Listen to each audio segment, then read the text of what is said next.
la República, Guillermo Lasso, en su segundo día de gobierno, mantuvo algunos encuentros diplomáticos. En las reuniones, el jefe de Estado ratificó que fortalecerá las relaciones de nuestro país con Estados Unidos, su principal socio comercial.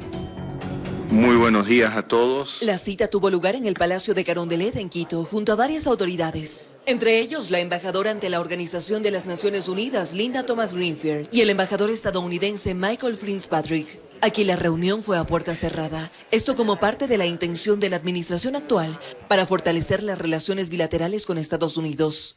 Yo creo que todos conocemos las tradicionales buenas relaciones que tiene Ecuador con Estados Unidos.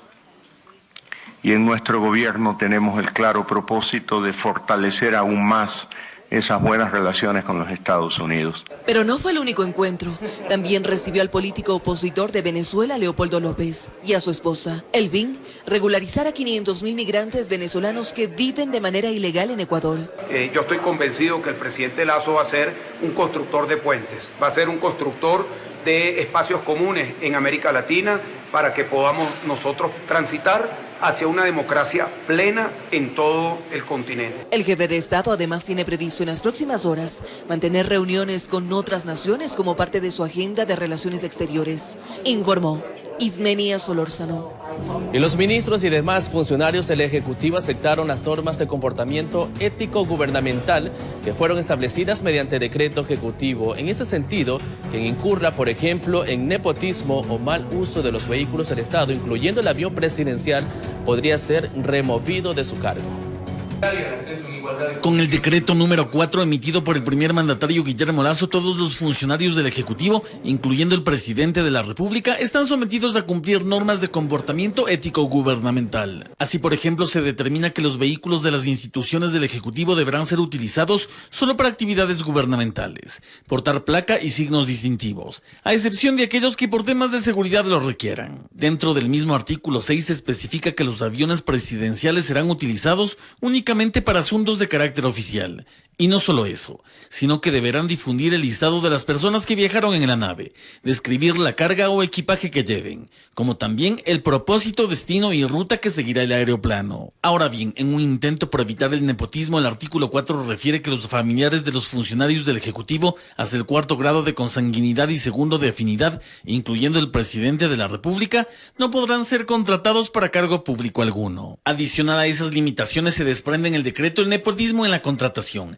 Entre estas que los funcionarios antes mencionados están impedidos de contratar directa o indirectamente con las entidades públicas de la función ejecutiva, visitar órganos o entidades públicas para gestionar contratos, dar o solicitar a servidores públicos, incluyendo choferes, conserjes, personal de secretaría, favores o servicios para asuntos de carácter personal. Dentro del decreto de normas de comportamiento ético gubernamental, se especifica que quien las incumpla podrá ser removido de su cargo. Eso incluye a quien coloque retratos del presidente, vicepresidente de la República o afiches y afines alusivos de alguna organización política en las oficinas públicas, pues eso se prohíbe en el documento, informó Javier Rosero. El presidente de la República, Guillermo Lasso, remitió a la Asamblea Nacional el proyecto de ley orgánica de libre expresión y comunicación. La iniciativa consta de 2 disposiciones reformatorias, 2 derogatorias y una disposición final. La propuesta busca derogar la vigente ley de comunicación y sustituirla por el texto enviado al Parlamento. El presidente de la República, Guillermo Lasso, ya lo anunció el pasado lunes. Nosotros hoy hemos tomado una decisión: derogar el reglamento de la ley de comunicación, conocida como la ley Mordaza. Y en las próximas horas enviaremos a la Asamblea Nacional un proyecto de ley de libertad de expresión en el cual se va a derogar la actual ley de comunicación. A horas de ese anuncio, el proyecto de ley orgánica de libre expresión y comunicación fue enviado al legislativo con la correspondiente exposición de motivos para el conocimiento y discusión en el Parlamento. El objeto del texto sería el defender, promover y garantizar las libertades de expresión y comunicación y de prensa. Toda la iniciativa tiene 14 hojas, que si bien consta de 3 capítulos, 2 disposiciones reformatorias, 2 disposiciones derogatorias y una disposición final, marca la eliminación de 91 artículos de la vigente Ley Orgánica de Comunicación.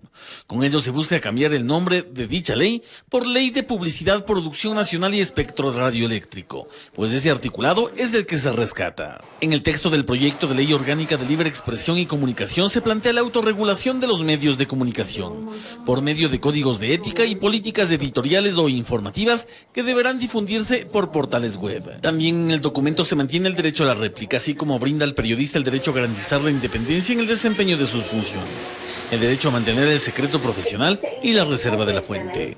Informó Javier Rosero. Y en otro tema, el Ministerio de Ambiente confirmó el hallazgo de una especie de tortuga que se creía extinta desde hace más de 100 años. La tortuga Chelonoidis fantasticus fue ubicada en la isla Fernandina del archipiélago de Galápagos. Las autoridades ecuatorianas consideraban a esta especie extinta hace más de 100 años, por lo que encontrarla fue todo una sorpresa. Así lo dio a conocer Gustavo Manrique, nuevo ministro de Ambiente y Agua, quien en Twitter manifestó que la esperanza sigue intacta y Ecuador una vez más ratifica la razón por la que es uno de los países más megadiversos del mundo. Una razón más para que los turistas nos elijan como su principal destino natural. A esta tortuga gigante hembra adulta se le practicó estudios genéticos por parte de la Universidad de Yale, que confirmó su ADN y su presencia un siglo después. Haber logrado esta confirmación nos da una gran esperanza para continuar con los programas de restauración de las poblaciones de tortugas terrestres de las Islas Galápagos. Hay más denuncias de migrantes desaparecidos en la frontera entre México y Estados Unidos. Las familias de Washington Kishpi, de 25 años, y Gonzalo Sarmiento, de 45, están desesperadas, pues llevan más de 2 meses sin tener ninguna noticia de ellos. Ayúdenme para asistir a una. Devastada, Julia dice que fue el segundo viaje de Gonzalo, su esposo, quien el año pasado salió por un sueño que en muchos casos termina en pesadilla y casi no la cuenta. En el desierto, mi esposo deshidratado, y ya pudo llamar al 911, pasó casi 6 meses preso allá en Estados Unidos, por lo cual le deportaron. En el cual también se contagió. Volvió a su natal Alausí. Su familia lo ayudó con dinero para emprender un pequeño negocio, pero la pandemia, otra vez. Mi esposo no era de ambiciones, solo tenía esa ilusión de darles a mis hijos un título nada más. Lo intentó de nuevo y pagó $8,000. Junto a otros compatriotas habían logrado sortear todos los filtros y cuando estaban a 48 horas de llegar a Estados Unidos. A mi esposo le ha caído una piedra en la cabecita, en el cual ellos no daban que mi esposo ha quedado con vida, sino la versión de ellos era que mi esposo ha perdido la vida en ese instante. Pero nosotros, y hasta el día de hoy, no podemos asimilar aún. Lo que podemos decir es que está desaparecido. Y junto a sus 3 hijos están con tratamiento psicológico. Washington Kishpi tiene 25 años. Su madre le pagó un vuelo directo a México para encontrarse en Baltimore, donde trabaja desde hace 20 años. Lo hizo para ayudarlo. Consumía cemento contacto. Por esa razón él le perdió su cuarta parte de memoria. Al DF llegó bien. Luego lo trasladaron a Ciudad Juárez, donde permaneció varios días. Después, detenido por migración. Yo tengo que continuar. Quiero yo verme dónde está, cómo está, qué pasó. Para los derechos humanos hay una ausencia del Estado en la asistencia y cooperación. Y es ahí donde se tiene que aplicar una política pública que pueda brindar trabajo para que la gente, al menos lo piense 2 veces. Se ha logrado enviar ya esas huellas dactilares por medio del registro civil, pero de momento no tengo ningún resultado. Informó Jorge Escobar.